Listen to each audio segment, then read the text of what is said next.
right when I aim up. Elevating that game up. Stepping up to the competition. Only first place, and that's how I'm living. I'm with it till they digging up my grave. Eating all the things up on my plate. Game face when I step up into place. I was born and when I watch.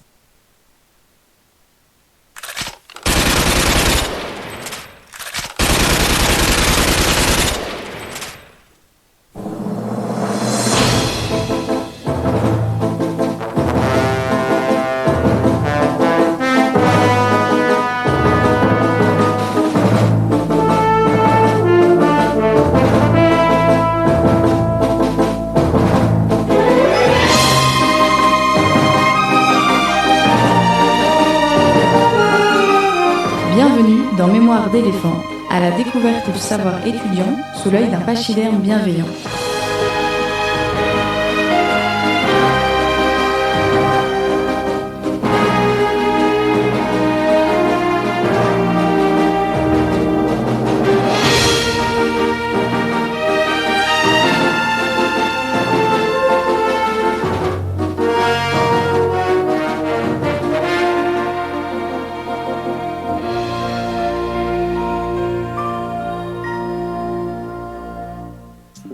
Et bonjour à tous. Ah, alors que se passe-t-il? On ne me voit pas. Ah là, la technique. Alors, vous m'entendez, et comme vous le voyez, j'étais très content de faire mon retour en tant que animateur de cette émission.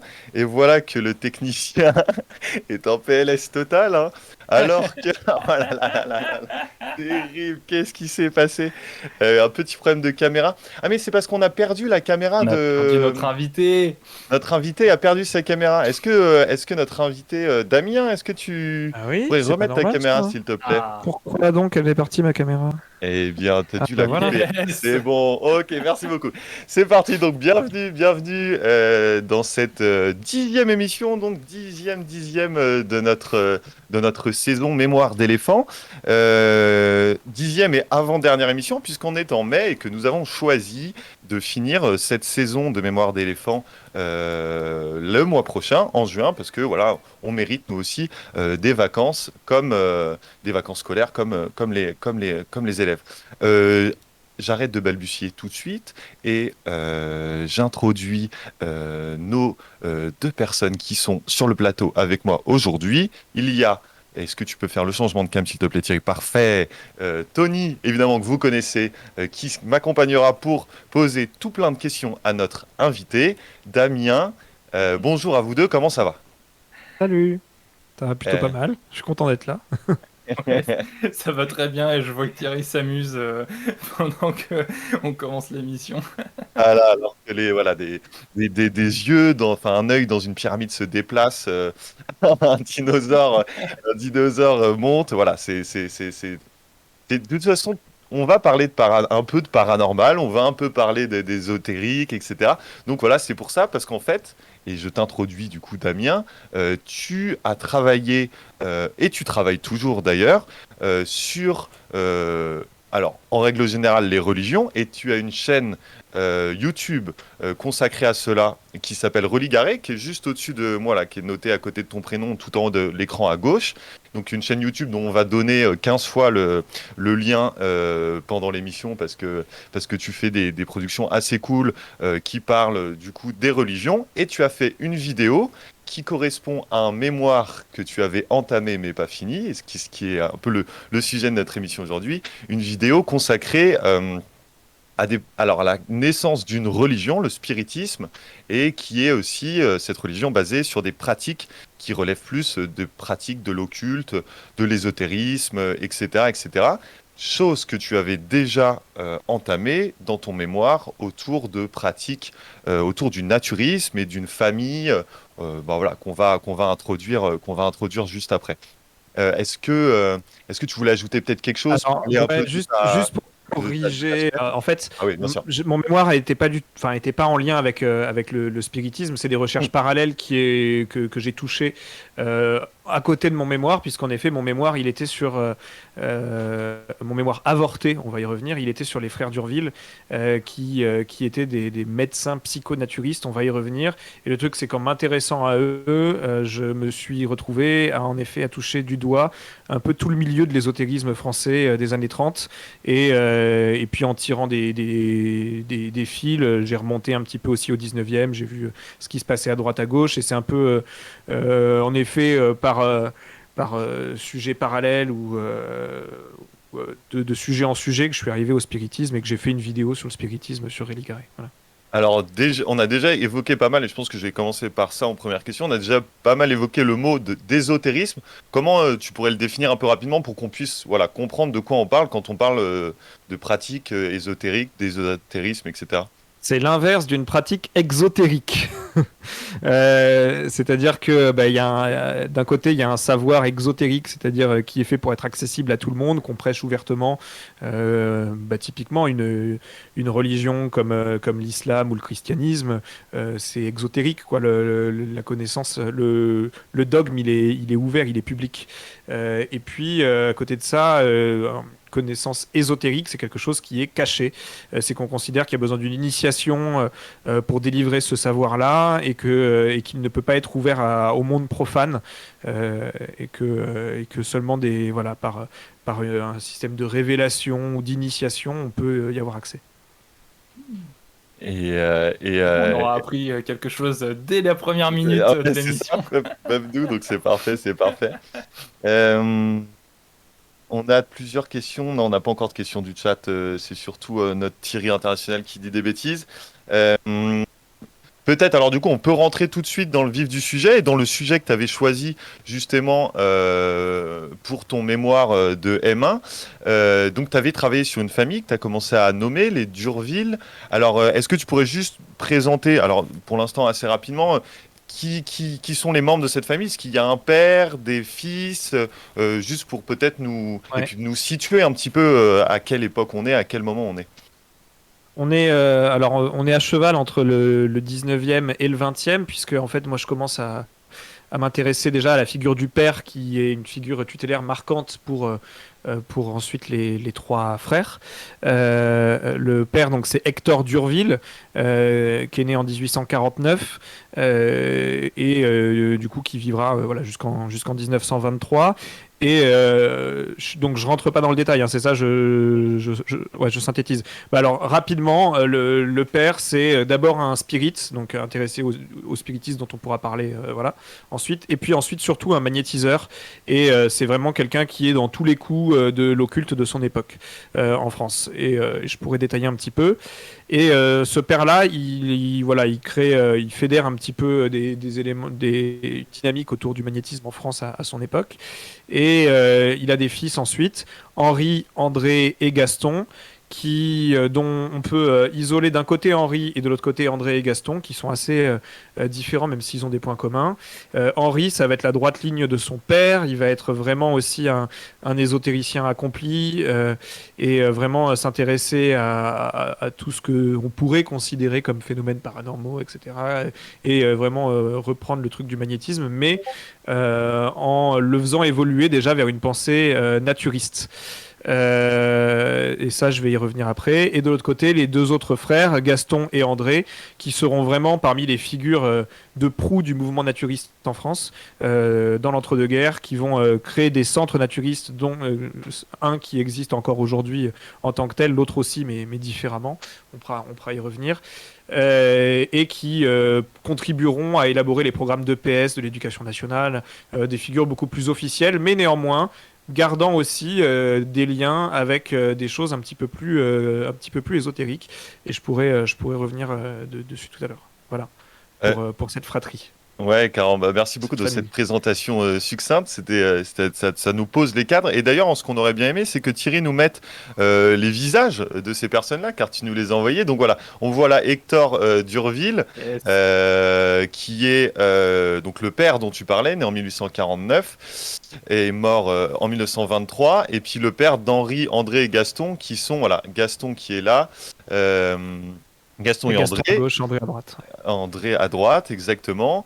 Et puis le troisième, Ils sont pris en piston. Physiopolis à cet endroit-là. C'est un Oui, des centres alors, qu'ils ont créé. On pourra ouais, voilà. ouais, on va y Et Henri, revenir juste le après. Ouais. flûtiste. Voilà. Des photos un peu sombres. Ils posent beaucoup. Hein. J'ai l'impression qu'ils posaient sur les photos et tout. Elle est quand même assez énorme, C'était la des photo d'un. bandits. Donc, Justement, le fait qu'ils posent, c'est pas anodin, puisque ils vont être les promoteurs du naturisme en France. C'est Ouais. un peu ce vers quoi tu vas tourner quand tu vas commencer à travailler pour ton mémoire. Ouais.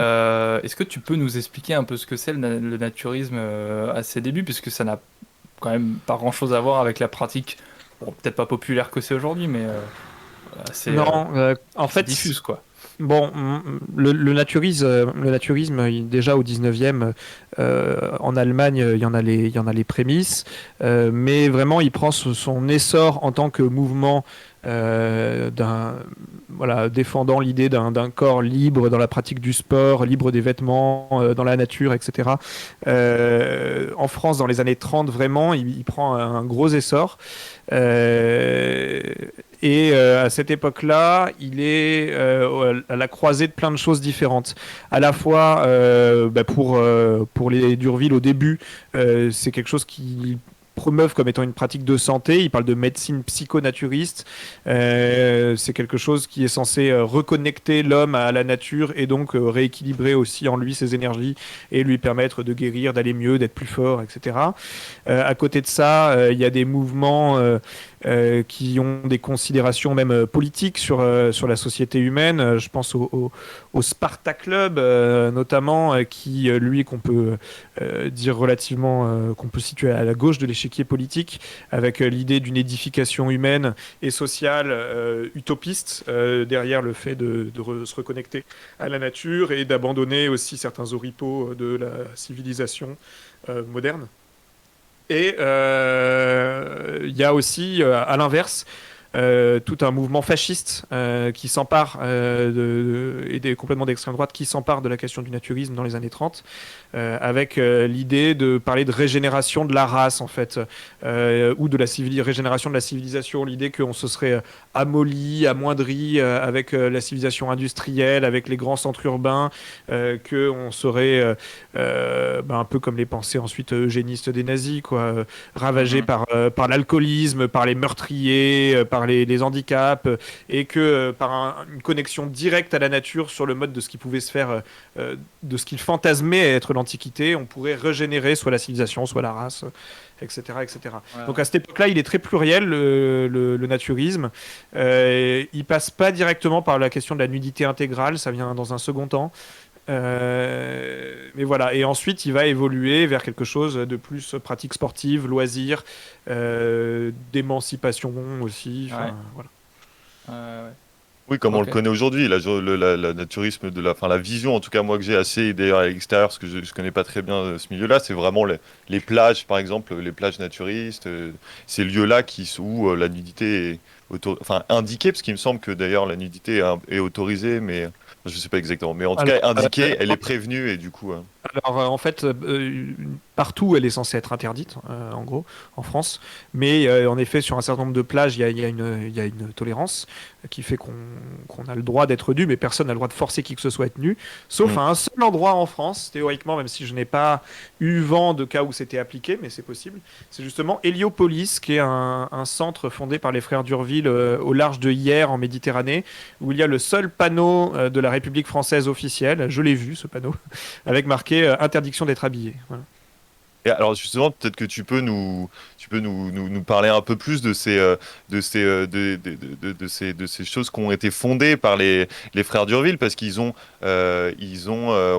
créé, quand ils créent leur mouvement et quand ils essayent de le promouvoir auprès d'autres, en fait, ils vont notamment fonder ces endroits-là, ces lieux, ce lieu dont tu parlais notamment, où la pratique du naturisme étaient au cœur de la vie et avec une réflexion en plus qui était, parce qu'il faut le rappeler, enfin, ces personnes-là sont des médecins à la base, ils font des études de médecine et qui du coup À étaient tous. des pratiques médecine. Non, pas tous. Vas-y, alors Pas tous. éclaire. Justement, c'est intéressant parce que le père, Hector Durville, se disait médecin, mais à la fin du 19e, j'ai plus la date exacte, il y a une loi qui passe qui réglemente l'usage de la médecine avec un vrai truc de diplôme, etc. Et lui, il est un farouche opposant à cette loi, etc. Parce que du coup, justement, ça va commencer à le classifier officiellement dans le truc de paramédical, en fait. Ouais. Henri, lui, ne fera pas d'études officielles. Par contre, les deux autres frères, en effet, passeront le diplôme de docteur et seront, entre guillemets, de vrais docteurs. C'est pas, à la limite, à moi de juger enfin, d'un point de vue historien que s'ils le sont ou pas, quoi. Mais donc ouais, au début, il y avait justement l'institut rue Laffitte à Paris. Du père, un institut de massage magnétique qui servait de vitrine à un ordre ésotérique, on pourra y revenir. Peut-être que tu peux parce que là, ça fait 2, 3 fois que tu évoques le magnétisme. Peut-être Ouais. et notamment, peut-être que tu pourrais revenir alors rapidement, parce que sinon, on va aborder plein de choses et on va pas pouvoir creuser dedans à Ah, chaque c'est fois riche, pendant hein. cette émission. Mais peut-être juste nous parler du magnétisme en quelques mots pour quand même qu'on contextualise et que les gens comprennent en quoi ça consiste. En fait, au XVIIIe siècle, il y a Anton Mesmer, autrichien ou allemand, autrichien, je crois. Je suis plus sûr. Bref, Le chat va qui vérifier. qui développe l'idée du magnétisme du fluide animal ou du magnétisme animal, qui serait une sorte d'énergie qui nous traverserait tous et qui serait présente, voilà, qui serait omniprésente et sur laquelle on pourrait interagir à la fois pour se connecter à des choses supérieures, mais aussi à la fois pour se mettre dans des états seconds, mais aussi pour soigner les personnes directement. C'est un mouvement qui est à cheval entre spiritualité et prétention scientifique déjà à l'époque, et qui fait sa petite sensation et qui marche énormément. Beaucoup de gens s'en emparent. Ce mouvement, il va évoluer, s'hybrider tout au long du 19e siècle. Quand Alan Kardec, avec son spiritisme, va créer le spiritisme en France, il va beaucoup s'inspirer du magnétisme animal de Mesmer. Et du coup, c'est aussi dans ce bain-là que baigne Hector Durville. Et Hector Durville, il crée un institut de massage magnétique dans lequel il prétend du coup pouvoir soigner en rééquilibrant l'énergie des gens. Alors là, moi, c'était moins mon champ d'étude directement, le magnétisme. Donc le détail de sa pratique en la matière, je vous la livrerai pas comme ça, mais voilà, l'idée que on saurait que que les cellules pourraient être régénérées gérées par une action sur les énergies de la psyché et que la psyché agirait sur le corps et soignerait tout le reste. Enfin, bref, voilà. Cet institut, il est repris par Henri Durville et il se transforme en institut de médecine psychonaturiste. Alors là déjà, Henri, mais aussi Gaston et Hector développent l'idée que juste des manipulations de massage magnétique, etc., bon, c'est intéressant, mais ça suffit pas. Il faut se connecter plus primitivement à la nature, et notamment, ils promeuvent ce qu'ils appellent des bains de soleil, ou des bains d'air aussi, voilà. Et donc, ils essayent de soigner dans leur institut comme ça, déjà par ce genre de pratique. Pour qu'on ait une Euh, image juste, excuse-moi, je te coupe. Pour qu'on ait une ouais. image juste, en fait, un bain de soleil, c'est quoi? C'est se mettre à poil au soleil, en gros. Ouais, Mais ouais, ouais, en ouais, gros, c'est pour ça. alors Donc là, pour qu'on voit, pour qu'on puisse se représenter un peu. mon mémoire datant d'il y a 10 ans, je me rappelle plus exactement comment ils le faisaient dans l'institut. En tout cas, ils vont le mettre en place très concrètement ensuite dans des centres extérieurs, avec le premier qu'ils vont créer qui est Physiopolis, qui est sur une île de la Seine, pas loin de Paris. Alors attendez, tac tac tac, est-ce que je l'ai la date exacte de Physiopolis là? Parce que je suis nul pour me rappeler des dates. Alors ça, c'est Mais vraiment un vrai problème. il n'y a pas de souci, il n'y a pas de souci, il y a pas de souci. En tout Euh, cas, je crois que c'est 1923 de mémoire, je sais plus. Et donc, Voilà. c'est un lieu, ce lieu-là, c'est un lieu. Ils achètent en 29 l'île du Platé, et c'est en 1930 qu'ils l'appellent Physiopolis, et en 31 que c'est inauguré. Donc voilà, ça donne un repère chronologique. C'est un lieu, je sais pas si vous avez l'image avec la tente en fibrociment, éventuellement. Sinon, je peux la montrer à l'écran, sinon, mais hop, tac. Ok, alors attends. Ah oui, elle est sur le. Elle est dans le truc d'image. Ah, on l'a, il l'a super. mise par cette grande. C'est un lieu l'impression que où tu il y as a- balancé ton écran dans notre écran, c'était magnifique. C'est ça. C'est un lieu où il n'y a pas grand-chose à la base, mais où rapidement des constructions vont voir le jour, comme ces tentes en fibrociment, et puis une grande piscine aussi, etc. Et c'est donc un lieu où ils mettent en pratique leur psychonaturisme, en disant que ben voilà, venez le week-end en bicyclette, vous Parisiens, passez le week-end sur Physiopolis et vous verrez tous les bienfaits sur le corps, etc. Donc il y a tout un truc, des activités pour les jeunes, énormément d'activités sportives. Vraiment, l'idée, c'est de mettre un corps sain en action dans la nature et au contact direct du soleil, du vent et de l'eau. Alors, on nage dans la Seine, on fait des compétitions de natation dans la Seine, etc. Sur cette île-là, il n'y a pas encore la nudité intégrale. On est avec des petits pagnes comme celui que portait Gaston sur la photo que vous avez vue tout à l'heure, Gaston Durville. Voilà. Ok. Voilà Merci pour ce d'ailleurs premier, Thierry pour cette pour ce réactivité. premier centre. Ouais, bravo Ok. Thierry. Et ben, Et- Ah oui, voilà, Voilà. on revoit le pagne. Ok, c'est ça. Et notamment, on fait aussi des processions au soleil. Ça, c'est à connecter peut-être à la dimension dont on parlera tout à l'heure sur les liens entre ésotérisme et pensée psychonaturiste. Ok. eh bien, Ensuite, il crée un deuxième centre, en fait, je sais pas si, voilà, qui est celui qui Ouais. existe vraiment, qui est plus connu aujourd'hui, parce que Physiopolis existe encore, j'ai pu aller le visiter, j'ai eu cette chance. C'est un lieu qui est fermé, en fait, à l'année, et qui est ouvert de temps en temps pour les journées du patrimoine, et c'est dans ce cadre-là que j'avais pu aller le visiter. Ok. Et en fait, ils ont créé ensuite, au large de Hyères, Héliopolis, qui est vraiment un centre encore naturiste aujourd'hui, qui a un statut juridique très particulier. On ne va pas rentrer dans les détails, c'est très différent des autres centres naturistes en France. Mais où voilà, la marque des Durville reste encore très présente, et c'est là-bas que le nu intégral va être promu, vraiment mis en place, et c'est aussi là-bas que leur pensée va évoluer vers une deuxième étape, celle de André et Gaston, où ils vont un peu plus ou moins progressivement abandonner les délires magnétiques, etc., et commencer à s'intéresser plus au corps beau, au corps sportif, musclé, au culturisme, à la dimension loisir, etc. eh ben, c'est vraiment super intéressant ce que tu nous racontes. Et ce qui est d'autant plus surprenant, c'est malgré déjà tout ce que tu nous as résumé rapidement, c'est que tu n'as pas réussi à en faire un mémoire. C'est un peu la suite de notre conversation, mais avant, il va falloir qu'on annonce le petit cadeau qu'on a l'habitude de faire gagner dans l'émission. Et je pense que Thierry peut nous envoyer la pub et comme ça vous découvrirez ce qu'on vous offre aujourd'hui. Et c'est bon. Yes.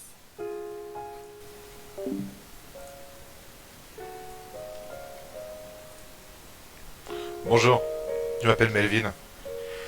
Je me suis longuement questionné sur mon orientation. Mais à l'école, c'était pas ça. J'ai été refusé au SAMU. Ils ont pas voulu de moi. Mais j'ai aussi été refusé chez les scientifiques. Ils m'ont dit que je n'avais pas fait assez d'études. Pourtant, moi, j'aimais bien leur petit bleu jaune numéroté. J'ai voulu être membre du GIGN. Mais ma myopie sévère et mon test de personnalité n'ont pas convaincu. Heureusement, je me suis trouvé une famille. La police nationale. Merci la police nationale.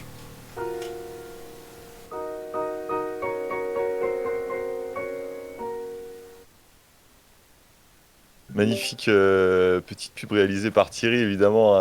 Merci beaucoup Thierry. J'ai pas Est-ce que compris tu... ce que tu as gagné, par contre. Voilà, c'est ce que tu pourrais nous dire Thierry, ce qu'on a gagné du coup Bonjour à avec... toutes et à toutes. Bonjour Thierry. Thierry Capture, Thierry intermittent disponible pour vos enterrements, fêtes, bar mitzvah. Alors oui, là on vous offre du coup du piston nous, et on vous offre un stage de découverte dans votre prochaine famille, la grande famille de la police nationale. Donc du Voilà, coup, donc là, c'est un stage de combien de temps? C'est un un stage stage de... de 6 mois. D'accord, C'est quelque chose vraiment. de sérieux. Ah oui, oui, c'est quelque chose de très sérieux. Euh, donc pour ça, il va falloir simplement, on va poser quelques questions dans le On chat. posera les questions avant on posera les questions juste avant les vidéos, Ouais, là, tout à l'heure? c'est ça, c'est ça. Mais du coup, et toute réponse, même fausse, sera prise en compte pour le tirage au sort. Parce que D'accord. le policier n'est pas un symbole de réussite en matière de réponse à des questions d'examen. Donc on se dit que c'est cohérent de prendre des gens qui se trompent. Voilà, je vous laisse. D'accord. Bonne fin d'émission. C'était Thierry. Merci beaucoup. Merci beaucoup, Thierry. Et bien, Tony, je te laisse la parole peut-être pour enchaîner Ouais, justement merci. après cette magnifique vidéo. J'espère que Quel tu as apprécié, enchaînement. Damien. Je réserve mon jugement. Tu as raison. Bon, ouais, donc voilà, nous, on a travaillé à partir d'une diapo intermédiaire que tu avais fait dans le cadre de ton travail, mais t'as pas réussi à mener ce travail jusqu'au bout pour produire un mémoire. Et en fait, quand tu nous as dit ça, au début, on se demandait, bah, du coup, est-ce qu'on fait une émission avec toi? Parce que bah, le principe de l'émission, c'est de présenter un mémoire. Et en fait, on s'est dit que justement, ça pouvait être intéressant parce qu'on a eu l'occasion de parler des difficultés de produire ces documents cette année, mais pas avec quelqu'un qui avait eu des difficultés au point de pas réussir. Donc, on trouvait ça plutôt cool quand même de le faire aussi. Ouais. Euh, Ouais, vas-y. La difficulté que j'ai eue, c'est pas tant. C'est avant tout déjà une difficulté de travail. C'est-à-dire que j'avais commencé à avoir un boulot pour financer mes études à côté, qui était un boulot à la radio. J'étais animateur radio dans une radio locale que Tony connaît bien notamment. Voilà, Radio Alpa, j'avais fait un service civique et il s'est trouvé que j'ai eu l'occasion, déjà pendant le M1, c'était dur de faire le M1 en même temps que le service civique, parce que à la base, un mémoire, c'était un master 1, pardon, c'était essentiellement un mémoire en histoire et quelques cours à côté, mais pas énormément. Et puis, je sais pas ce qu'il aurait été passé, quelques années avant que je me lance dans mon master, ils ont changé la formule et il y a eu d'un coup plein de cours qu'il fallait tous valider, en plus du mémoire. Et ce qui faisait qu'en gros, tu étais à 35 heures par semaine rien qu'à la fac, plus le temps de préparation du mémoire, plus le fait que bah, à côté tu bosses quoi. Et ça devenait ingérable. Et il y avait un prof de l'époque qui avait dit fort mesquinement d'ailleurs que c'était pas son problème, que si on voulait faire un mémoire, fallait pas travailler à côté. Bon, voilà. Déjà, ça avait été dur de faire le M1 en termes de rythme. Et l'occasion m'a été venue d'aller bosser à temps plein ensuite à la radio, comme animateur puis comme journaliste avec des formations en interne. Et du coup, je suis rentré dans le milieu du travail et j'ai arrêté mes études, quoi. Et donc, j'ai laissé tomber le mémoire. J'avais une autre difficulté sur le mémoire, c'est que j'étais arrivé face à un sujet où j'avais tellement emmagasiné des sources sur toutes les différentes dimensions des Durville, c'est-à-dire leur dimension un peu officielle, l'importance qu'ils ont eue avec l'éducation nationale, les centres qu'ils ont créés, les revues qu'ils ont créées, les bisbilles qu'il y a eu dans le milieu du naturisme français à cette époque-là, etc. Mais en même temps aussi toute la dimension ésotérique qui est très présente autour d'eux, et du coup quelle dimension j'allais prendre, comment articuler les deux, ça commençait à devenir tellement tentaculaire que j'avais plein de sources pour faire une thèse, ou je sais pas, voilà. Et j'arrivais plus à savoir où mettre la limite. Ouais. Voilà, donc ça, plus le travail côte à côte, fait que... Ouais. Alors Mais justement, je reviens vers le milieu universitaire maintenant, et ouais, j'ai bien bah, l'intention, le prochain mémoire, de le mener à terme. ouais, on en reparlera du coup de l'avenir entre guillemets, mais cette dimension intérêt et bon masse du sujet, à la base c'est aussi parce que toi tu t'intéresses aux questions de religion depuis un peu personnellement depuis longtemps. Est-ce que tu pourrais nous parler un peu de ça là? Pourquoi tout ça t'intéresse? Ça remonte à longtemps, hein. J'étais déjà enfant, que je posais beaucoup de questions à mes parents, alors qu'on est d'une famille globalement pas très fort. J'avais été baptisé, mais par tradition, quoi. Ouais, ouais. Ma famille était globalement athée, quoi. Et j'assaillais mes parents de questions des tout petits. Je ne saurais sur la vie après la mort, sur Dieu, voilà. Du coup, il m'avait mis au catéchisme un peu pour me Pour faire t'analyser. taire. Ouais, c'est ça. Sans même sans eux être pratiquants ou croyants, quoi. Ouais, ouais. Et ça m'a pas trop marché. Et puis, je sais pas, j'ai toujours eu cet intérêt-là. Voilà, maintenant, je sais pourquoi. En tout cas, je trouve ça intéressant de faire une chaîne de vulgarisation sur le sujet. Ouais. Et pourquoi je trouve ça intéressant d'étudier le sujet, parce que euh, on est quand même dans une société où on a cru que on en avait fini avec les religions entre guillemets et que c'était passé de mode et que maintenant c'était la victoire absolue de la rationalité scientifique, tout ça. Un peu ce que semble dire Monte de Linguisticae dans la dernière vidéo du Vortex, mais c'est un autre sujet. Et je suis pas. Enfin voilà, en fait, on se rend compte que le fait religieux, il revient en force, il est partout présent, quoi que soit, quelle que soit l'opinion qu'on ait là-dessus, en fait, qu'on soit un anticlérical forcené ou qu'on soit un croyant forcené, la religion, elle est là, quoi qu'il en soit. Et ça fait partie des faits sociétaux majeurs. Dont on ne peut pas prétendre vouloir comprendre le fonctionnement d'une société d'un point de vue social, économique et politique si on se prive de la compréhension d'une partie substantielle de cette société. Et du coup, je trouvais ça intéressant comme objet de faire de la vulgarisation dessus et d'en parler. Et il y a un autre truc aussi, c'est que, bon, c'est pas un énorme secret, je suis plutôt de gauche, et que dans Pas le nous, milieu... pas ici. Non, non, bah oui, j'ai cru comprendre.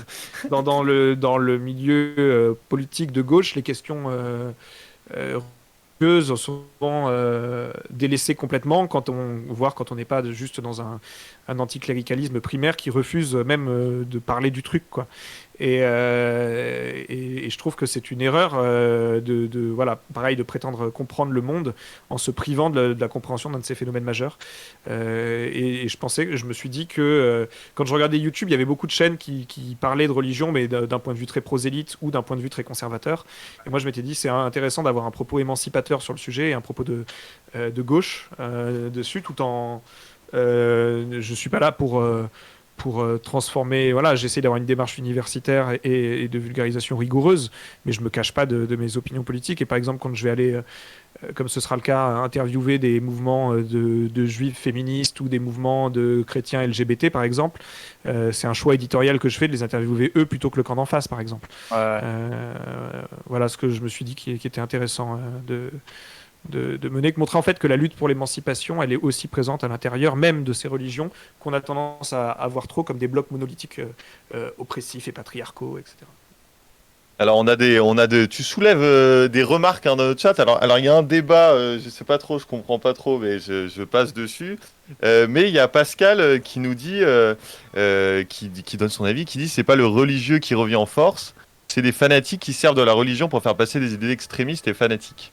Donc je suppose qu'elle parle, je suppose qu'elle évoque notamment ce qui se passe en Occident et les attentats ou les choses comme ça, enfin Mais en fait, les événements, les attentats, etc. là, on parle d'un phénomène ultra visible, ultra médiatique et ultra existant, en effet. Mais à l'inverse, il existe d'autres choses aussi. Je le dis, il y a des associations, par exemple, David et Jonathan, qui est une association de chrétiens LGBT. Il y a des mouvements dans l'islam aussi, qui veulent ouvrir le fait d'être imam aux femmes, qui veulent des mosquées inclusives aussi pour les personnes LGBT. Il y a la même chose dans le judaïsme, en fait. Donc, on a tendance à voir les expressions les plus spectaculaires et violentes de ces religions, mais en fait, c'est des objets qui sont extrêmement complexes et traversés par pas mal de mouvements différents. Et par exemple, c'est vrai que quand on pense au judaïsme aujourd'hui, on a tout de suite l'image des ultra-orthodoxes, mais les ultra-orthodoxes ne sont pas majoritaires dans le judaïsme mondial, par exemple. Donc, voilà. Eh bien, Donc, bon, ça serait un débat fort intéressant, mais c'est pas forcément le propos de l'émission. Et peut-être, est-ce que Thierry, excuse-moi de te couper, Tony, est-ce que Ouais. Thierry, tu peux partager du coup la chaîne Religaré là pour que les gens, vu qu'on vient d'en parler, ce serait Exactement. pas Si mal. le sujet vous intéresse, Damien en parle N'hésitez pas, ouais, il en bien parle dans son beaucoup émission. dans On plusieurs dit vidéos. religaré. J'ai pris Religaré, excuse-moi. la prononciation latine. Religaré, oui. En plus, je vais me faire assassiner, mais bon, c'est pas. Il y avait peut-être une petite dernière question, moi, que je trouverais intéressant de te poser, Damien. C'est plutôt une question d'historien, là, pour le coup. Tu avais commencé à travailler en t'intéressant à des personnes, ce qui est un choix d'historien un petit peu comment dire, spécifique, quoi. Tu t'intéresses De droite. plus là au. Oui, en plus, c'est vrai, mais c'est pas forcément pour ça. T'aurais pu t'intéresser au mouvement du mysticisme plus généralement, ou choses comme ça. Donc, pourquoi parce qu'il y a une raison particulière pour laquelle t'as commencé par des personnes, et puis qu'est-ce que tu espérais pouvoir en faire? Parce que j'imagine que tu voulais juste pas dresser des portraits géographiques des Durville, quoi. Ah non, non, non, non. Bah non, en plus, géographique, ça peut être compliqué avec eux, mais parce qu'ils sont quand même étranges. Mais, bah en fait, un sujet de mémoire, ça se choisit aussi en dialogue avec un maître de mémoire. Moi, c'était Hervé, un maître de recherche, c'était Hervé Guimin. Je lui avais dit, grosso modo, les directions que je voulais prendre. Et lui, il m'a dit, ah bah moi, j'aimerais bien qu'on défriche ces frères d'Urville parce que ils ont été abordés dans plein de livres différents, mais toujours en sujet périphérique. Il n'y a jamais un truc à eux qui leur a été consacré. Or, je pense qu'ils sont importants dans l'histoire de France à ce moment-là, quoi. En tout cas, ils sont au croisement de pas mal de choses. Faut en rappeler effet, du que juste 2 d'entre eux ont eu la Légion d'honneur, Oui, voilà, quand même. tout à fait. Pour leur contribution à l'élaboration des programmes de sport de l'éducation nationale. Ouais. Euh, Oui, et du coup, ils sont vraiment au croisement de plein de trucs.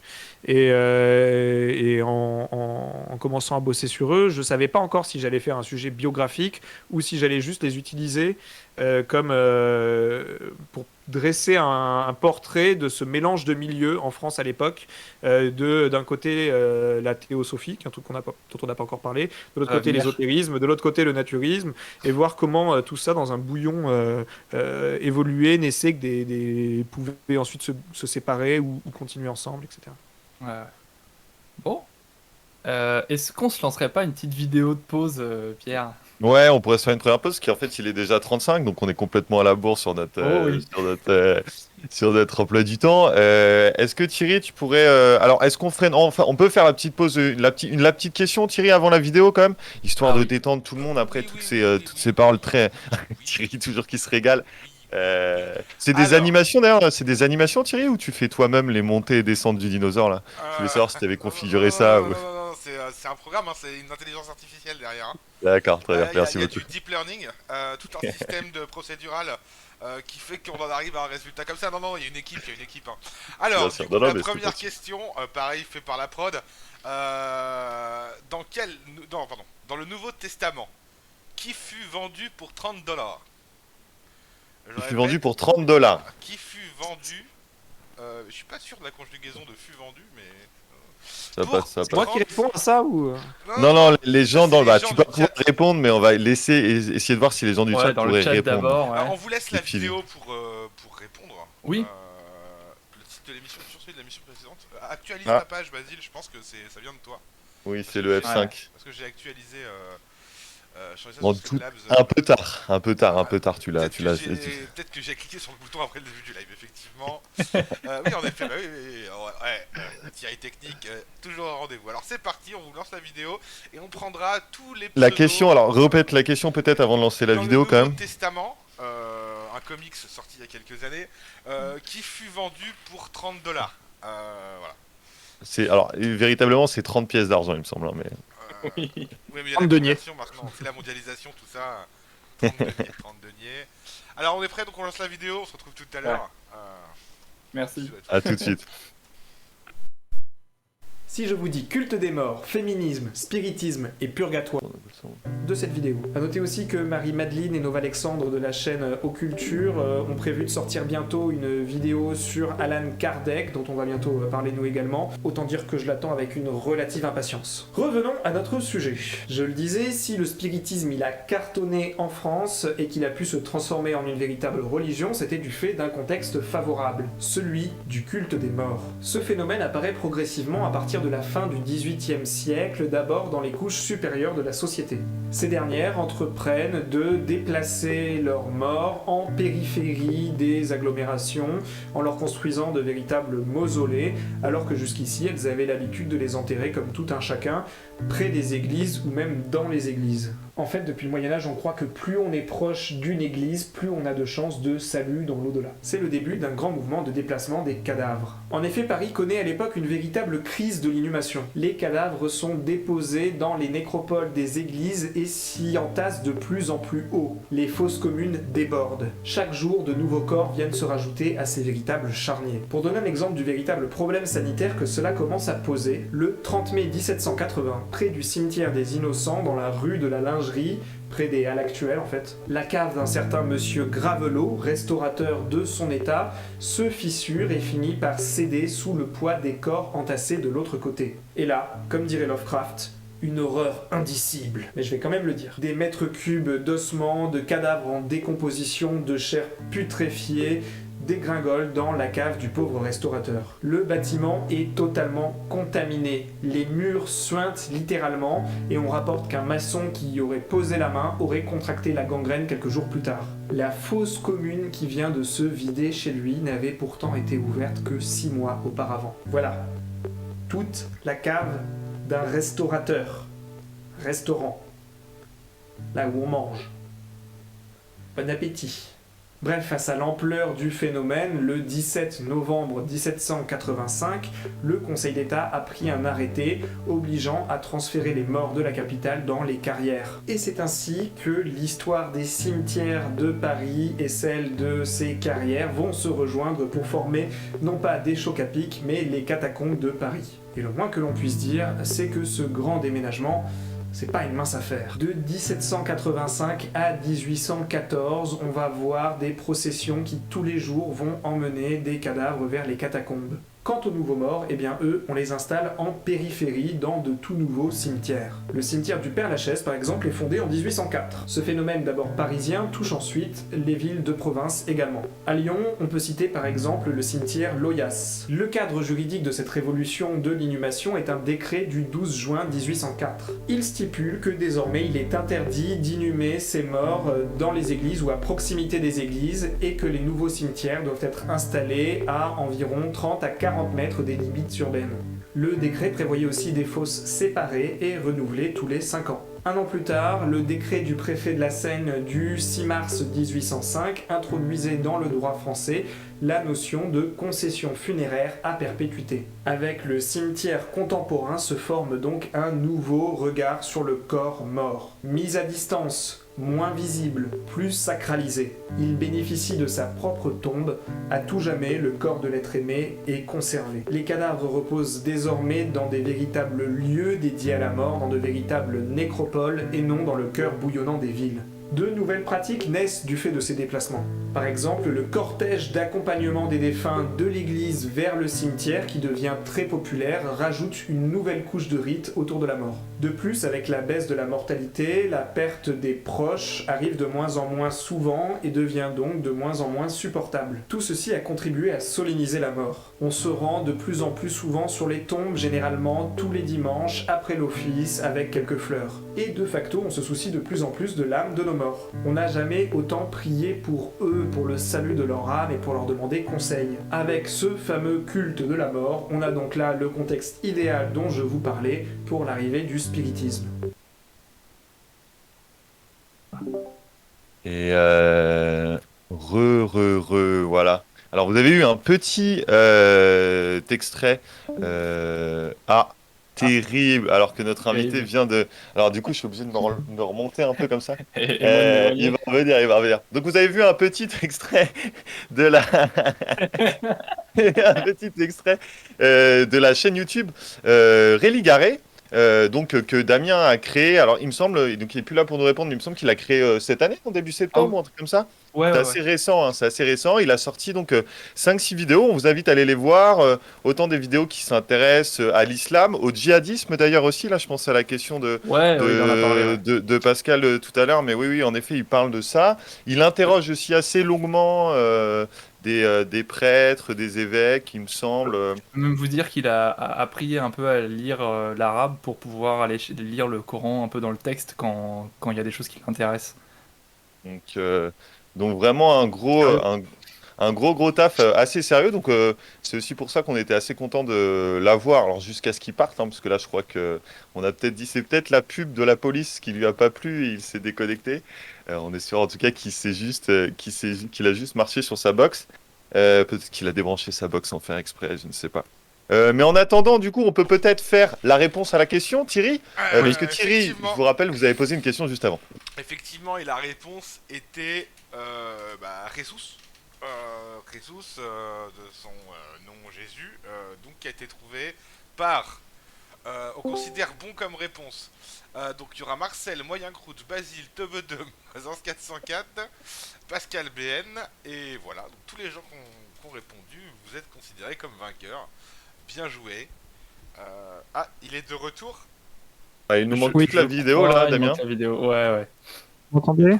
Tu nous as quittés. Vous m'entendez? Oui. Tu nous parles de... Désolé, le logiciel a planté. Voilà. Ouais, pas de souci. Les joies du direct. Tu nous parles un peu d'outre-tombe, c'est thématique, c'est bien. Ouais. Voilà. Donc du coup, on a juste conclu sur la question. On a présenté un peu rapidement. J'ai représenté un peu rapidement ce que tu nous en avais parlé juste avant ta chaîne, Religaré, et donc on disait que, enfin, j'allais dire que on s'est intéressé pas mal nous à une de tes vidéos qui est en lien sans être en lien, et ça va être un peu le sujet de cette deuxième partie avec ce dont on vient de parler, donc des pratiques ésotériques. Mais là, justement, c'est plus de pratiques ésotériques dont on va parler. La vidéo vient d'une religion. La vidéo qu'on vient de regarder, tu mets en place, en fait, tu parles un peu du contexte en France dans lequel cette religion, alors que je vais nommer tout de suite le spiritisme, va commencer, va se lancer. Et donc tu reviens pas mal dans cette vidéo-là sur, bon là tu es revenu en détail, je pense que tout le monde a pu voir, mais sur notamment la réflexion sur où on met les cadavres, et donc du coup quel est le rapport que les gens ont aux morts, aller au cimetière enfin ce qu'on fait encore aujourd'hui d'ailleurs, des pratiques qui sont encore marquées aujourd'hui, aller déposer une fleur, rendre honneur à ses morts en allant se déplacer sur la tombe, etc. Alors qu'avant ils étaient plutôt entassés dans des fosses communes, le plus proche de l'église possible, c'est ce que tu dis, pour être le plus proche d'une rédemption, enfin d'un accès au paradis. Et alors, il y a donc du coup tout ce contexte du rapport aux morts qui est lié à la chrétienté et aussi à des mesures sanitaires de manière assez simple, parce que bon, tu montres bien le truc avec le resto où c'est un peu chiant d'avoir des cadavres et des squelettes qui tombent dans la cave de son resto. Mais il y a aussi un autre contexte qui est moins français celui-là, qui est un contexte aux États-Unis où, alors là pour l'instant, c'est encore des pratiques plutôt ésotériques qui vont se lancer avec les sœurs Fox notamment, où toute une certaine pratique du spiritisme, qui n'est pas encore une religion, se crée et se lance. Est-ce que tu pourrais un petit peu nous en parler pour qu'on sache un petit peu et puis nous resituer peut-être, parce que là du coup les Sœurs Fox, on est à quel moment de notre chère histoire? Milieu du 19e siècle, la date de leur révélation exactement je sais plus, mais c'est aux alentours de 1850 je crois. 48 voilà. 1848, voilà, parfait, merci. On est vraiment en plein milieu du 19e siècle. Et on a ces sœurs d'une petite ferme de l'État de New York, je crois, ou de Washington, je sais plus, New York, je crois, qui d'un coup prétendent pouvoir entrer en communication avec un fantôme qui serait dans leur ferme. Et plusieurs fois devant témoins, elle communique avec en lui posant des questions simples auxquelles on peut répondre par oui ou par non, et l'esprit est censé répondre en toquant dans les murs, un coup ou deux coups, selon si c'est oui ou non. Et ça Qu'est-ce que ça va lancer tout ça?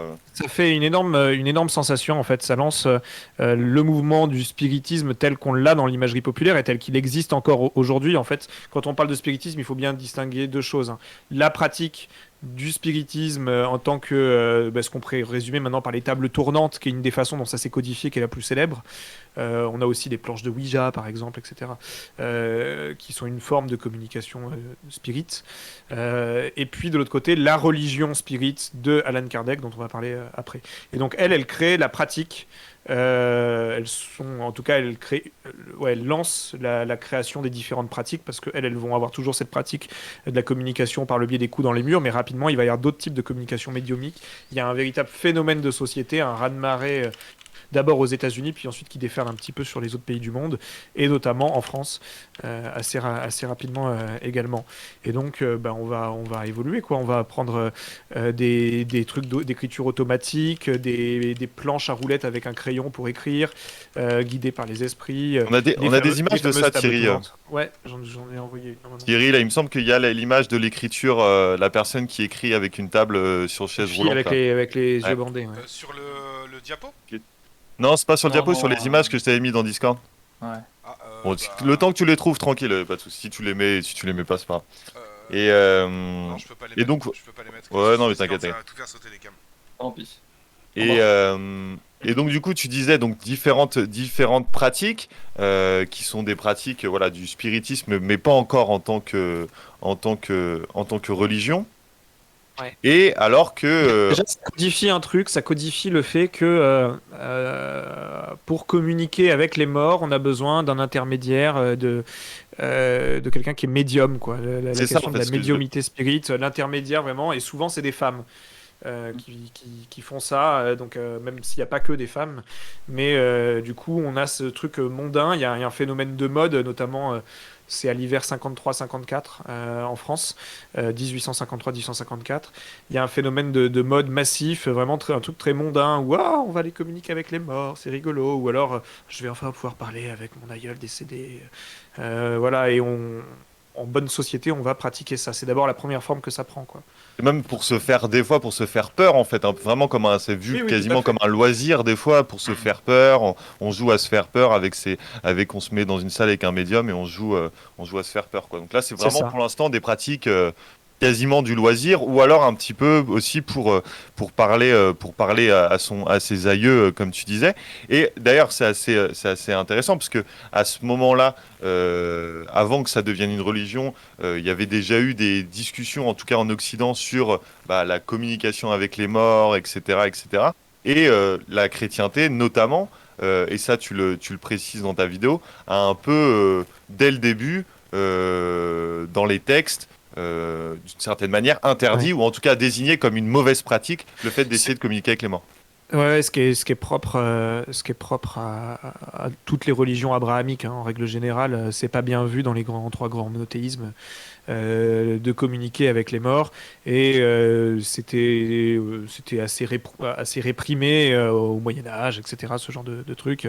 Je cite dans mon introduction l'exemple du roi Saül dans la Bible qui entre en communication avec l'esprit du prophète, c'est Samuel de mémoire, je crois, pour obtenir conseil avec lui. Et il fait déjà appel à une intermédiaire qui est la sorcière de Endor qui va invoquer l'esprit, mais l'esprit ça lui plaît pas du tout, et du coup il maudit le roi Saül pour ça, qu'il meurt à la bataille du lendemain. Ça donne un peu le ton de la perception du fait que voilà, il faut pas déranger les morts dans les trois religions monothéistes, hein, Ok. Eh bien, il y a un point sur lequel on va peut-être pas refaire toute ta vidéo, hein, parce que c'est là, on va la synthétiser, puisque l'idée c'est quand même que si les gens sont ultra intéressés, autant aller voir l'original. Mais nous, ce qui nous intéresse, c'est le personnage d'Alan Kardec, quand même, qui est un peu lié au d'Urville, et qui lui va être distant, mais ouais. ben, il va jouer un rôle important dans le spiritisme en le fondant en religion, c'est bien ça. Ouais, en fait, lui, il dira jamais que c'est une religion qu'il a créée. Ouais. Mais et d'ailleurs, il y a encore un débat aujourd'hui, et des spirites, notamment français, je pense qu'ils seraient pas très contents qu'on dise qu'ils sont une religion. Ce qui est beaucoup plus D'accord. assumé au Brésil, d'ailleurs, où dans les recensements officiels du nombre de religions au Brésil, il y a le spiritisme comme d'autres, quoi. Ouais. Et sachant que c'est au Brésil actuellement qu'il y a le plus grand nombre de spirites au monde. Donc voilà. Oui, Alan Kardec, il arrive un peu après tout ça. D'abord, lui, il s'intéresse au magnétisme. Il fait le cheminement inverse de Hector d'Urville. D'abord, il s'intéresse au magnétisme, et c'est en fréquentant des somnambules magnétiques, comme on dit, donc des personnes qui atteignent un état de transe supérieur grâce au magnétisme de Mesmer, c'est en fréquentant ces personnes-là que d'un coup il va se dire, mais le spiritisme, il y a un truc à jouer. En fait, ces esprits avec lesquels ces personnes communiquent, ce n'est pas rien. Il y a un truc qui se joue. Il faut que j'écrive là-dessus, etc.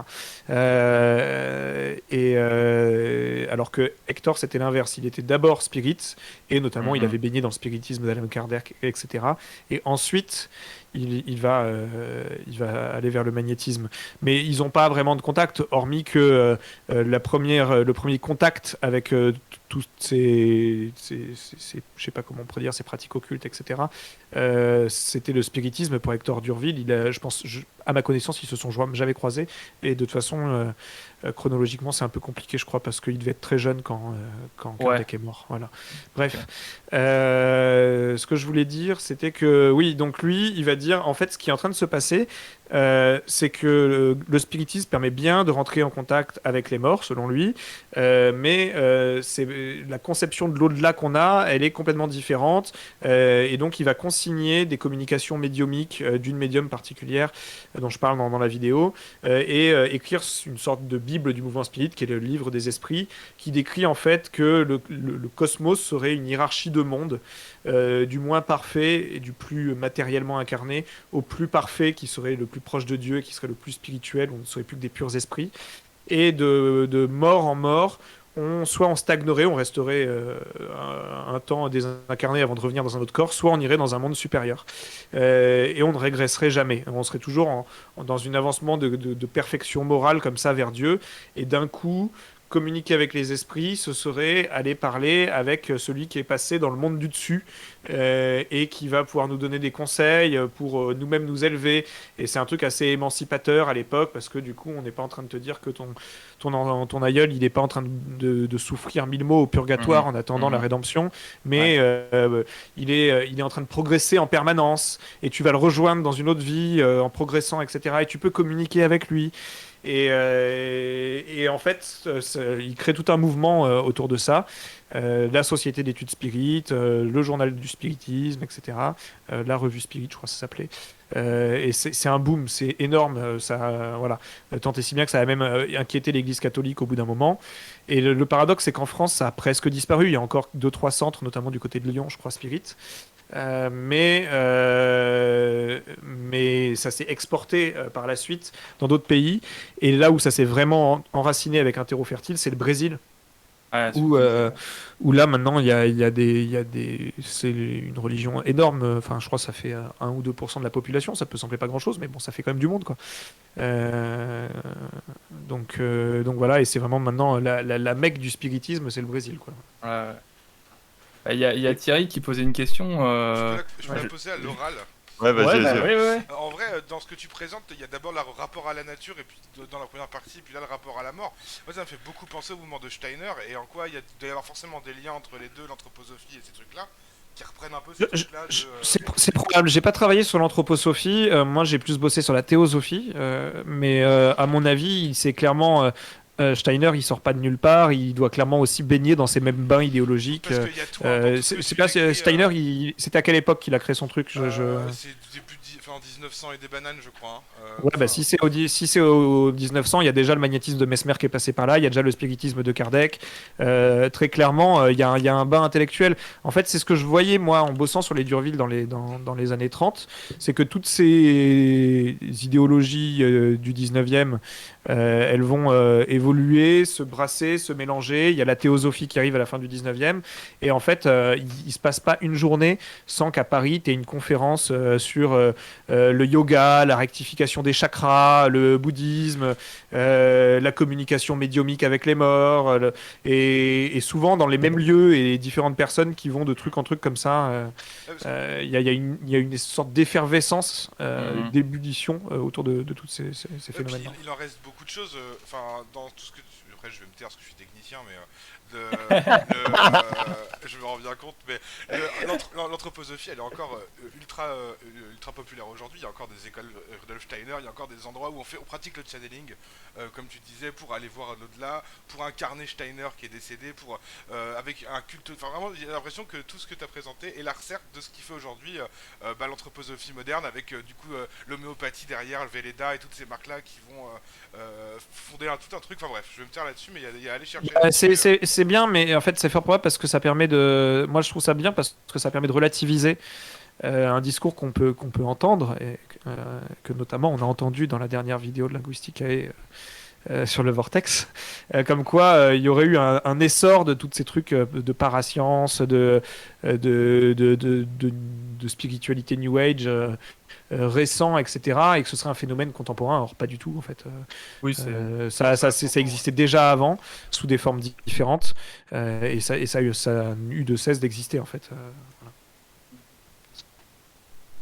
Eh bien... Merci beaucoup, bisous à tout le monde, on se retrouve pour les questions de Thierry. Bah, merci Thierry, mais de toute façon... Ah bah, on a une question de chat.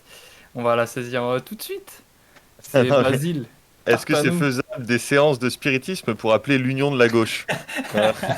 Le genre de question qu'on a dans notre chat. Tu peux répondre par oui ou non, Damien, si tu veux. En théorie, les esprits peuvent donner des conseils.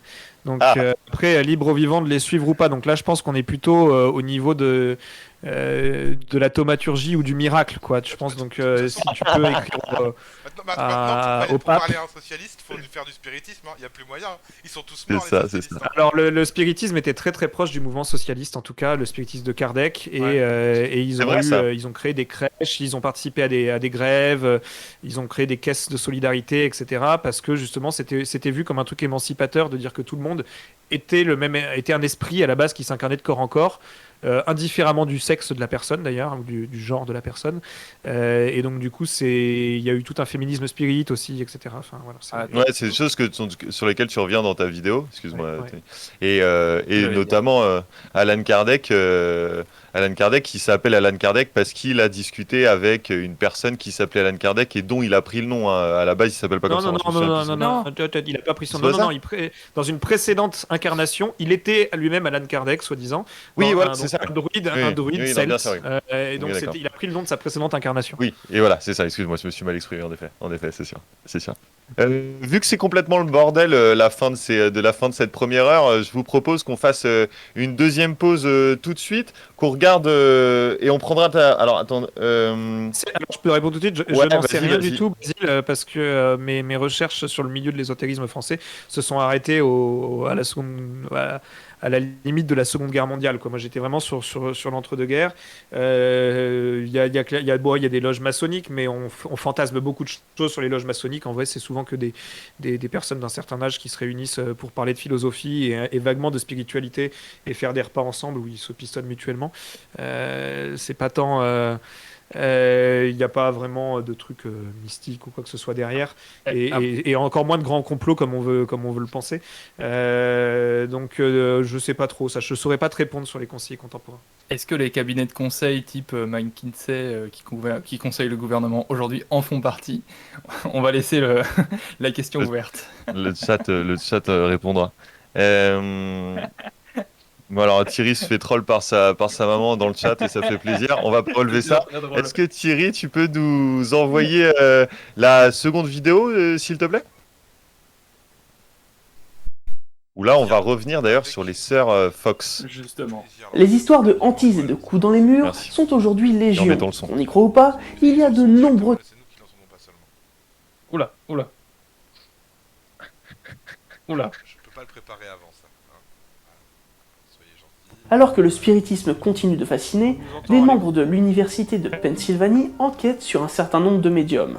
Margaret est conviée à ces recherches qui s'étaleront de 1884 à 1887. Les études concluent que les coups sont dus à des mouvements musculaires volontaires et que le médium ayant recours à une telle pratique ne peut être que conscient de ses actes tant ils sont difficiles à accomplir. C'est le coup de grâce pour les sœurs Fox. Le rapport de la commission Siebert est diffusé dans tous les États-Unis et il n'en fallut pas plus pour qu'un journaliste leur propose quelques mois plus tard 1500 $ afin d'expliquer leur escroquerie dans un article exclusif et de montrer devant un auditoire leur méthode. Ainsi, le 21 octobre 1888, Catherine et Margaret Fox se présentent à l'Académie de musique de New York devant près de 2000 personnes. Maggie démontra comment elle provoquait des sons audibles dans tout le théâtre. Des médecins invités à l'événement furent invités à monter sur scène pour certifier que le son venait bien du craquement des os de son pied. Elle confia ensuite les détails de leur histoire qui furent rapportés dans le New York World. Margaret avoua que les premiers bruits qu'elle avait créés dans la maison étaient ceux d'une pomme. En attachant une ficelle autour du fruit, elle arrivait à le faire tomber depuis son lit sans que sa mère s'en aperçoive. Elle avoua également que c'est Kate la première à avoir découvert qu'en bougeant ses doigts de pied, elle pouvait émettre un son. Elles s'entraînèrent alors toutes les deux à maîtriser leurs muscles afin de gérer parfaitement le bruit. À l'époque, lorsque les voisins furent appelés, elle admit avoir mis en place un code avec Kate. Mais le code, c'est pas le code? Et qu'elles avaient inventé cette histoire d'homme mort dans la maison afin de justifier les coups dans les murs par un esprit plutôt que par le diable. Elle expliqua qu'il fut simple de faire croire à la présence d'un esprit car les gens, en entendant les coups, étaient persuadés qu'un esprit les touchait, surtout lors des séances privées. Enfin, de ces déclarations, on peut retenir des mots très forts contre le spiritisme. Je cite « J'ai été l'instrument principal de la perpétuation de l'escroquerie du spiritisme sur un public trop confiant.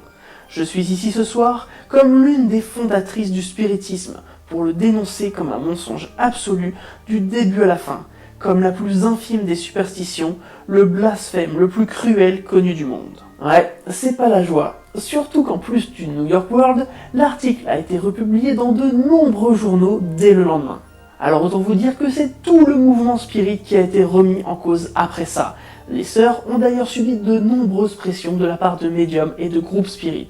De plus, ces aveux les coupèrent définitivement de toute activité liée à ce qu'elles avaient fait toute leur vie. Ainsi, en novembre 1889, Margaret voulut revenir sur sa confession par écrit et l'envoya à toutes les presses new-yorkaises. Mais cela ne suffit pas, et lorsqu'elles tentèrent de reprendre une activité de médium payante, plus personne ne faisait appel à elles. De plus, ceux qui les soutenaient avant les délaissèrent. Alors, nous voilà de retour. Donc, on a mis cette vidéo qui est une vidéo de Occulture, qui est une chaîne pour laquelle on fera un peu moins de pub parce qu'ils sont beaucoup plus connus que nous et que voilà. Oui. Mais qui est une chaîne qui parle de tout plein de phénomènes paranormaux et qui donc du coup ont consacré une vidéo sur les sœurs Fox et on trouvait ce passage. Peut-être Tony, tu voulais nous dire pourquoi tu trouvais ce passage intéressant. Ouais, la vidéo commence par présenter la chose de manière un peu plus factuelle sur l'histoire des Sœurs Fox. Il faut savoir, on a dit que ça avait commencé en 1848, elles avaient moins de 15 ans en fait. Ça commence un peu comme des choses de gamine, quoi. Je crois qu'elle a 11 ans, la plus petite, quand elle commence à dire qu'elle parle aux morts. Un peu entraînée par ses grandes sœurs. Et donc là, l'annonce, la révélation, c'est bien 30-40 ans plus tard, et elles auront fait toute leur vie à être médium. Et ce qu'on trouve intéressant, c'est vis-à-vis de ton positionnement que toi, tu as aussi, Damien, quand tu parles des religions, c'est que tu essaies d'avoir une sorte de neutralité, ce qui n'est pas toujours évident. Alors là, sur les Sœurs Fox, c'est plus facile, entre guillemets, puisque quand ça vient elles avouent d'elles-mêmes, c'est simple, mais c'est une posture qui est pas toujours évidente, de parler d'histoire d'un point de vue... de parler de religion d'un point de vue scientifique. Et pourtant, le rapport Mais entre... je prétends pas être neutre. Je prétends en effet en parler avec un point de vue de sciences sociales et scientifiques, mais je prétends pas être neutre. Oui, ouais, on va pouvoir traiter de ça. Vas-y, dis-nous comment est-ce que Mais non, mais la différence, c'est que... sortir, C'est que là où on peut dire que je suis neutre, même si j'aime pas trop le terme, c'est que j'ai fait le choix de dire que je vais jamais juger la foi de quelqu'un. En tout cas, d'une religion vivante. Hein. Si c'est une religion qui a eu lieu il y a 1000 ans et qui a plus d'adeptes, bon, je me permettrai peut-être de faire des blagues. Mais je vais pas. Par exemple, quand je fais du spiritisme, j'essaye de faire attention, de pas me moquer des croyances du spiritisme, parce qu'il y a encore des spirites actuels. Et voilà. Et du coup, je fais le choix de ne moquer ni la croyance ni l'incroyance de qui que ce soit, et de rester très vigilant là-dessus. Par contre, très clairement, quand je fais ma vidéo sur les stratégies des terroristes djihadistes, je considère que c'est mal, le terrorisme. Et à l'inverse, quand je fais des sujets sur de l'émancipation féministe, etc., je sais pas, ou si on parle d'antiracisme un jour, ou voilà, il y a des choses que, oui, clairement, je me cacherai pas que c'est des choses que j'apprécie, mais en tout cas, les choses que je dis et la façon dont j'essaie de l'aborder, j'essaie d'être dans une démarche scientifique, quoi. Et pour revenir un peu au sujet, justement, pour reparler du spiritisme, et même, je pense, des pratiques ésotériques dont on parlait, notamment pour les Durville, etc., dont d'ailleurs tu as commencé un petit peu à évoquer, il y a eu des critiques qui ont été faites, alors par deux, enfin, ils ont été assez critiqués par deux grands pôles. On va peut-être commencer par, du coup, le pôle de la religion, parce que, voilà, on l'a dit, la chrétienté, et notamment la chrétienté en Europe et en France, qui voilà, s'était opposé assez tôt vis-à-vis du fait de discuter avec les morts, etc. Donc, alors, je ne sais pas si tu connais un peu la position qu'a la chrétienté par rapport aux premières pratiques ésotériques ou par exemple par rapport aux pratiques des Durville ou magnétisme, etc.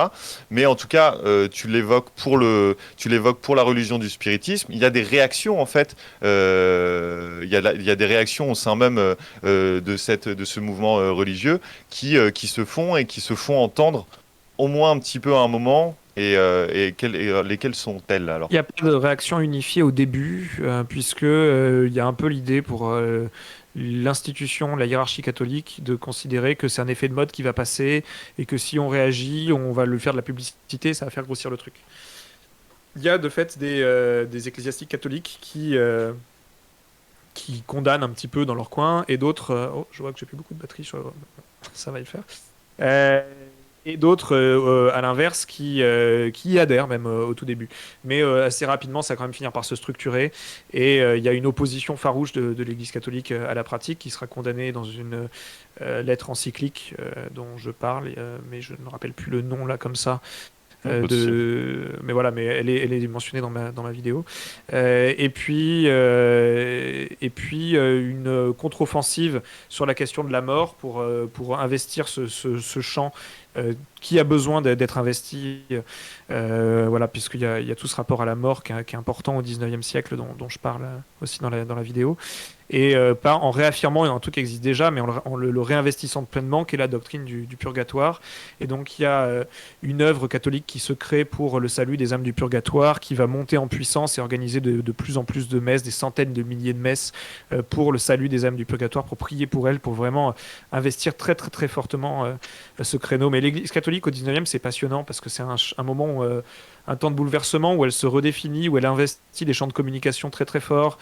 C'est aussi l'essor du pèlerinage de Lourdes. Enfin, vraiment, c'est un moment de mutation et de conquête intellectuelle aussi pour l'Église catholique qui est vraiment passionnant. Ça me fera peut-être l'occasion d'une prochaine vidéo sur Élie Garé aussi. Voilà, donc ouais, opposition ferme. Mais au final, c'est pas ni cette opposition-là, ni celle des scientifiques, dont tu veux que je parle aussi, je suppose, Ouais, qui ouais, va faire on va l'évoquer. refluer le spiritisme. C'est vraiment la Première Guerre mondiale, en fait. Ok. Avec tous ces morts, tous les morts de la Grande Guerre, des prétendent pas faire parler les morts, comme ça amuse un peu moins les gens quand même. Et ça devient un peu plus difficile de créer du discours là-dessus. Ouais. Et en France, ça passe de mode, mais comme l'intérêt pour le purgatoire, hein. L'Église va un peu arrêter de se la ramener sur le purgatoire à partir de la Grande Guerre aussi. Et du coup, là, le spiritisme, il va vraiment s'exporter sur d'autres territoires à partir de ce moment-là. Ce dont tu parlais déjà.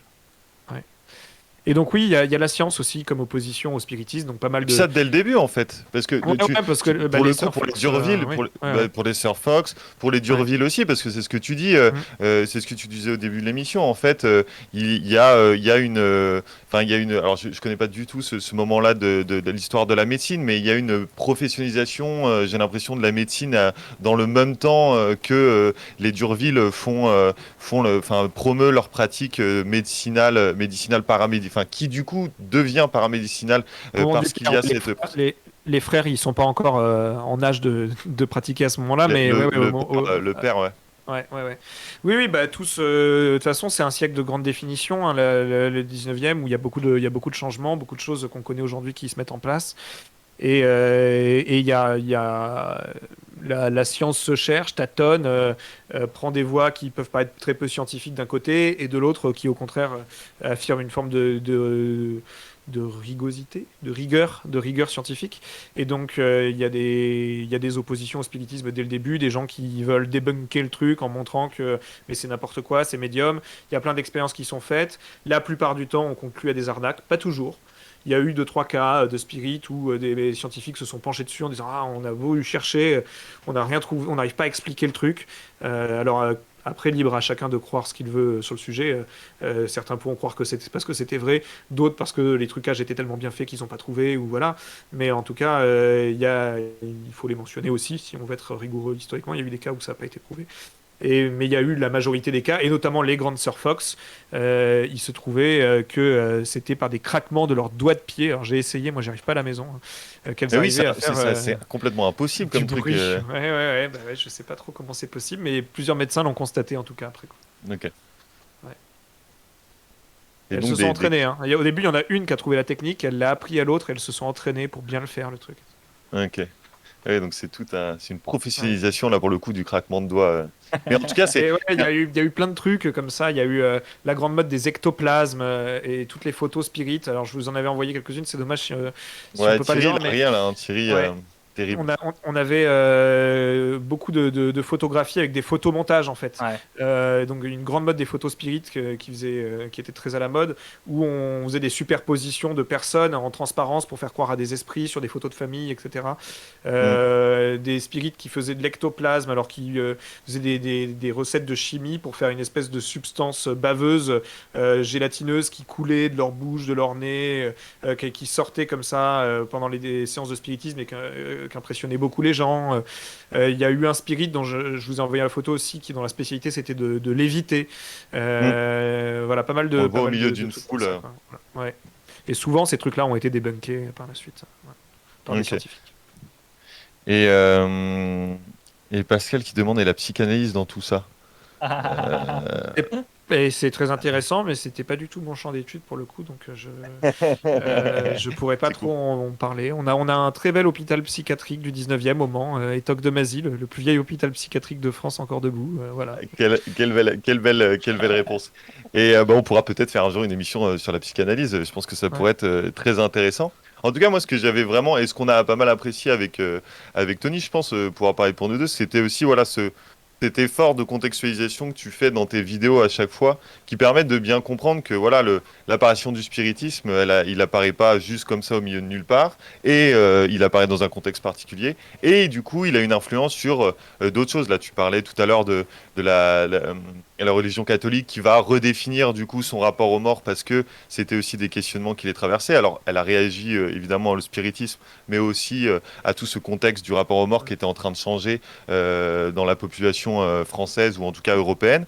Et toutes ces choses-là sont toujours assez liées et je trouvais ça assez cool la Ce que manière j'essaie dont de tu faire les mets en comprendre sur la chaîne Religaré, c'est peut-être une thèse que je défends et du coup je suis peut-être parti pris, mais c'est qu'une religion n'est pas hors le monde. Elle est dans un contexte social donné, à un moment donné, et elle est à la fois influencée par ce contexte-là et elle influence ce contexte-là aussi. Voilà. On a trop la vision, notamment à gauche, de trucs conservateurs posés et qui sont juste des forces de réaction et de conservation sur le monde et qui essayent de pas bouger. Or c'est faux en fait. Enfin, elles sont perméables à ce qui se passe dans la société et les sociétés sont influencées par elles. Et voilà, j'essaie de le montrer par plein de trucs. Et si aujourd'hui il y a des mouvements au sein des religions, comme je le disais, qui prônent l'inclusion, une meilleure inclusion des femmes, qui prônent les droits LGBT, c'est parce que ces questions-là traversent nos sociétés. Et donc il y a toujours un jeu de va-et-vient comme ça. Mais comme avec plein d'autres choses en fait, hein. Il y a personne qui dans le corps social peut prétendre être seul et indépendant de tout le reste, quoi. C'est pas ici qu'on défendra l'idée inverse. Ouais. C'est clair. On n'avait pas fait de questions avant la précédente vidéo, Pierre. Alors on a une deuxième question pour le. Ah oui, Oui, il est de retour. On va finir tranquillement là-dessus, je pense. Voilà, on arrive de toute façon à la fin. Donc vas-y, est-ce que tu peux poser la seconde question, s'il te plaît, Thierry? Alors, la seconde question, la voici, la voilà, attention. Alors, quel prophète vit en songe 4 ouvriers? Quel prophète vit en songe 4 ouvriers? Donc, Franchement, elle est tellement balèze, personne va la trouver. Ah non, mais c'est vrai que... moi, je vais donner ma réponse dans le chat quand même. Mais on veut bien que vous répondiez, parce que là, tout le monde troll constamment dans notre chat.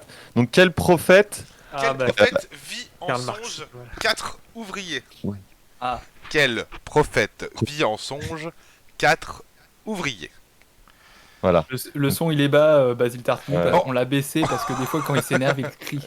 Voilà, c'est ça, c'est fait exprès. Je vais vous remettre un petit peu là, un petit coup de ce fabuleux lot qu'on a à gagner pendant que les gens répondent. S'il te Allez, plaît, vas-y, s'il te plaît, merci Je ne beaucoup. vous mute pas pendant la vidéo, les gars. Bien sûr, merci.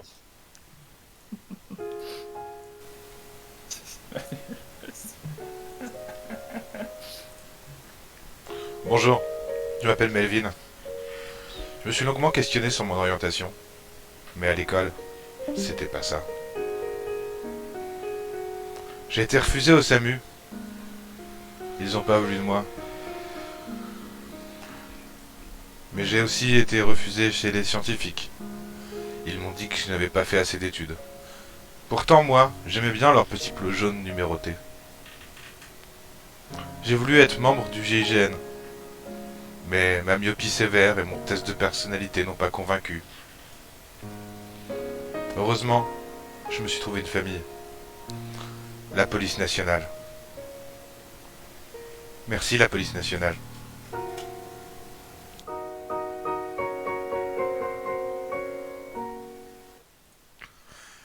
Ah, Et nous revoilà. qu'est-ce qui s'est passé? Ah non, c'est Ah. bon. Tout Ah, va c'est bon, bien, c'est bon, c'est c'est bon. bon. Ouais. Et Euh, un petit aller-retour de. Donc de là, caméra, donc, une publicité, une promotionnelle émouvante, moi, qui a su me toucher en plein cœur. Le regard de ce jeune homme désemparé face à son orientation. La famille qu'il trouve. Voilà, c'est beau. On veut vous faire vivre ça aussi. c'est Alors, aussi ça la Zins Production. est-ce qu'on passerait pas au plouf plouf maintenant? Bah oui, oui, non, mais Attends, de il toute faut façon. donner la réponse. Oui, la réponse d'abord, Ah, s'il te on plaît. a Ouais. eu plusieurs réponses intéressantes. Hein. Ah oui, Ouais. Il y a, Alors, il y a Manuel Valls proposé. Ok. Il y a Pascal Pro, et c'est vrai qu'on n'y pense pas, mais. Et il y a Basile Tartino qui tente une réponse un peu plus sérieuse, je pense. La parabole des ouvriers, je crois que c'est Matthieu. Mais c'est pas un prophète, si. Alors, en effet, c'est pas un prophète, Matthieu, tu as raison, je crois, sur ce point. Peut-être Oui. Damien pourra. Ouais, hein. Mais c'est pas lui. un du coup. évangéliste. Et, Exactement. et donc, du coup, la réponse, peut-être, Thierry? J'en ai aucune idée. C'est toi qui avais les réponses, Pierre. Moi je sais, les Rappelle-toi. gars. Il y en a un des trois qui sait. Eh bien, c'est Zachary. C'est Oui. Zachary. Il dit: j'ai levé les yeux et vu 4 cornes. J'ai dit à l'ange qui me parlait: qu'est-ce que c'est cornes? Il m'a répondu: ah non, c'est pas ça. Si, c'est C'est ça. avant, C'est dans sa Il ligne. m'a répondu: ce sont les puissances qui ont dispersé Juda, Israël et Jérusalem. L'Éternel m'a fait voir 4 forgerons. Voilà. Donc c'est des ouvriers, mais plus précisément des forgerons d'ailleurs. En tout Il y a cas, des c'est- débats de traduction en fait. Ouais. C'est ça c'est comme ça que ça a été traduit dans celle que j'ai sous les yeux. Et donc c'était Zachary. Bah merci beaucoup en tout cas Thierry. Je veux bien que on commence à procéder au tirage au sort pour gagner donc ce stage. On le Je suis en rappelle, train de programmer de le 6 logiciel mois là. dans la police nationale pour un peu voir l'envers du décor, l'intérieur de ce métier. Et puis après ce plouf plouf, on pourra. Alors, se dire au j'ai revoir, noté Moyen pardon. Croûte, Basile, Tony, Pascal, Tubedum, Totogro et Marcel Duchemin, et moi-même d'ailleurs. Oui, je crois que c'est à peu près. Je pense crois que tu qu'on as a fait à peu le. près Si bon. d'autres veulent participer, là, ils peuvent mettre un petit message, un petit Ouais, bonjour c'est dans le chat. Dernier moment pour C'est gagner. maintenant ou jamais, quoi. Regardez le regard de ce jeune homme, perdu dans sa vie, dont la police nationale a, tel un phare dans la nuit, su trouver une voie, un chemin. Alors, je vais tenter un truc, ça se trouve ça ne marchera pas. Ah si, ça va marcher un petit peu. Ouais, ça ira, ça ça ira. se On va voit, faire ça comme passe. ça. Eh, faire comme ça. vas-y. Voilà, on a vraiment une technique au poil. C'est toujours. Et c'est moi Et c'est Thierry, Thierry qui doit pouvoir aller voir ce stage, il le voulait tant, Moi- et ça fait plaisir. Moi-même qui Enfin, me questionne énormément sur mon orientation. Voilà. Je suis content, merci la Zans Production. Pas de souci. Zans TV, la TV qui dénonce. Je vous laisse conclure l'émission. Au revoir à C'est tous. quand même un peu trop régulier que ce soit nous qui gagnons les lots, les gars. Il y a un problème. Hein. C'est qu'on est un peu surreprésenté, je crois, dans le plouf plouf. Bon bah voilà, l'émission arrive à son terme. Est-ce que je peux dire juste un tout petit mot avant? Non, mais on Un allait. truc que j'ai pas pu mentionner, dont j'ai beaucoup parlé, j'aurais juste voulu le dire quand même, c'est que Oui, bien sûr. j'arrêtais pas de dire pratique ésotérique des frères d'Urville, etc., mais sans expliquer pourquoi. En fait, le père Hector, il a créé un ordre de magie égyptienne secret, l'ordre Eudiaque, avec des grades initiatiques secrets, etc., qui sera repris par le fils Henri. Et voilà, le fait qu'ensuite il y a des processions au dieu solaire inspirées de trucs égyptiens qui sont organisées à Physiopolis par les frères d'Urville. Moi, j'y voyais une continuité directe. En plus, il y a des trucs d'iconographie qui seront repris directement de l'ordre, qui iront dans la revue naturiste des frères d'Urville. Voilà, et ils sont vraiment dans un bain bouillonnant d'occultisme et d'ésotérisme, surtout Henri, mais un peu les autres aussi. Ils croiseront des grands ésotériciens du 19e comme Papus, ils auront des conversations avec des lucifériens autrichiens que j'ai pu consulter, la Mazarine et tout, donc il y a tout un truc passionnant autour de là-dessus, on n'a pas pu trop développer, mais voilà, je voulais le dire avant qu'on... Ouais, merci. Non, mais tu avais raison de le préciser. C'est vrai on t'avait pas laissé l'occasion de le repréciser, mais c'est un peu aussi le problème voilà, de l'émission, c'est qu'on a seulement 1h30 pour parler Non, de c'est toutes le ces problème choses-là. d'un mec qui a pas su choisir quelle direction de recherche prendre exactement et qu'elle est dans trop de directions en même temps.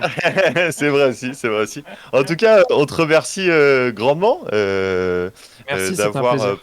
participé à cette émission. C'était super éclairant. J'espère que dans le chat, vous avez appris, pour ceux qui nous regardent, en tout cas, vous avez appris des choses aujourd'hui. Moi, j'ai appris vraiment plein de choses parce que je connaissais pas du tout, mais alors pas du tout, le spiritisme. Je savais même pas que ça existait, il me semble. Donc, voilà, moi, j'ai vraiment appris beaucoup de choses. Donc, c'était vraiment super agréable. Et j'étais voilà, flatté. heureusement que l'émission se termine au moment où tu n'as plus de batterie, donc c'est vraiment Ouais, bah, parfait. Tu prends pas la tête pour la remettre pour les quelques minutes. Juste, Ça fait beau, le petit arc-en-ciel. Là. ouais, c'est clair. Magnifique, magnifique. Juste, ouais, donc toi, tu reprends tes études l'année prochaine, tu nous Oui. as dit, donc tu reprends Oui, un oui, mémoire. je m'inscris dans un master à l'université de Bordeaux en sciences des religions qui s'appelle Religion et Société.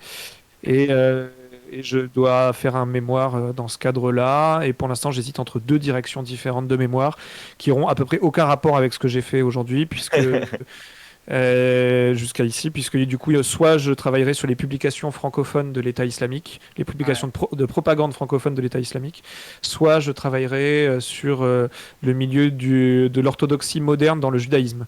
Donc c'est un milieu orthodoxe juif qui est ouvert aux questions de société, notamment LGBT, aux droits aux femmes rabbins, etc., etc.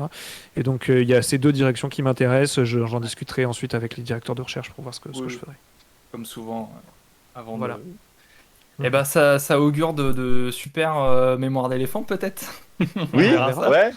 Puis, on te reprendra au moment où tu auras Merci écrit un à mémoire. vous et c'est clair, ça merci serait au cool. chat. Ouais. Yes. Comme dit Basile dans le chat, on s'abonne à Religaré, on met la cloche, Ouais, et on un met la pouce cloche. bleu, salut la commu. Merci, Basile, merci tout le monde. Et peut-être qu'on annonce quand même, Tony. Ouais, c'est vrai aussi. On a notre prochaine émission qui sera un samedi cette fois, donc le dernier samedi du mois. Pourquoi c'est un samedi? Parce que, et peut-être que d'ailleurs, Damien, tu viendras si en tout cas tu es disponible. En tout cas, on propose à toutes les personnes qui ont été invitées cette année de venir nous rejoindre et de le faire, on l'espère, mais je pense que ça devrait pouvoir se faire en physique, une émission comme on avait fait la première. Donc on la fera chez Tony, on filmera tout ça et tout, on sera tous là autour d'un plateau. Et en plus, ça sera non seulement chez Tony, mais ça sera en plus sur un truc sur lequel travaille Tony, parce qu'on va travailler sur son projet de thèse et le but va être, on va essayer que tout le monde pose des questions sur son projet de thèse. Tout le monde s'en va. Voilà comment ça va se passer. Le naufrage de la fin de l'émission. Le naufrage de la fin, donc je m'appelle Tony maintenant. Et donc voilà, et donc c'est la prochaine émission, il me semble que c'est le samedi 26. Je suis en train de vérifier en même temps. Tony, est-ce que tu... Oui, je crois que c'est ça. Hein. Si samedi 26 juin, ça sera notre dernière émission, 15h je pense aussi. Et donc voilà, on parlera du sujet de thèse de Tony et on aura, voilà, ça sera aussi un peu la fête, on préparera sûrement un petit quiz, etc. etc. 26 juin. Ah bon, TBDOM qui était pas au courant qu'on allait se ramener à 10 chez toi, Tony, mais oui, ça a été géré, y a pas de souci. Non mais quand on dit chez Tony, c'est au Mans. C'est pas chez lui quoi. C'est générique. Au moins c'est chez moi quoi. Voilà. C'est ça. Un manceau. Encore merci en tout cas. Merci encore à toi, Damien, d'avoir fait l'émission jusqu'au bout. Super. Merci à toi, Tony, d'avoir Avec posé plaisir. toujours ces questions. Et puis merci Thierry pour la technique. Merci à tous de nous avoir regardés. Et puis du coup, à samedi 26 juin, 15h. Ouais, bonne fin de journée à tous. Salut. Merde. Attendez. C'est bon.